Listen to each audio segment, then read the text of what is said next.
Hangatnya isu delegitimasi usai pesta demokrasi pemilu 2019 terhadap hasil keputusan KPU yang kian merebak melalui berbagai media, membuat sebagian tokoh agama dan sejumlah tokoh masyarakat angkat bicara. Hal ini demi menjaga keamanan dan ketertiban umum di Negara Kesatuan Republik Indonesia.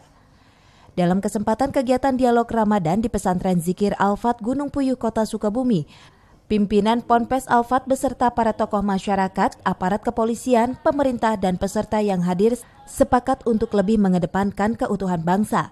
Meski terdapat perbedaan, namun justru seharusnya bisa mempersatukan bangsa. Kami berharap setelah ada Pilpres ini, perbedaan-perbedaan yang ada ini jadikanlah sesuatu mempersatukan bangsa, bukan menjadi perpecahan.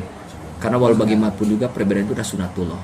Tetapi karena negara kita Kesatuan Republik Indonesia, mari kita utamakan persatuan dan kesatuan berbangsa bernegara dibandingkan dengan kepentingan golongan dan kepentingan kelompok tertentu.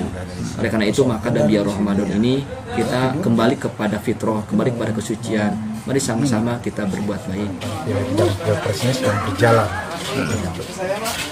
Tentunya dari Pemda, pemerintah daerah menghimbau, mengajak kepada masyarakat untuk tetap menjaga kondusivitas kota, kemudian menjaga ketentraman ketertiban, kemudian tidak mudah terprovokasi ataupun memprovokasi.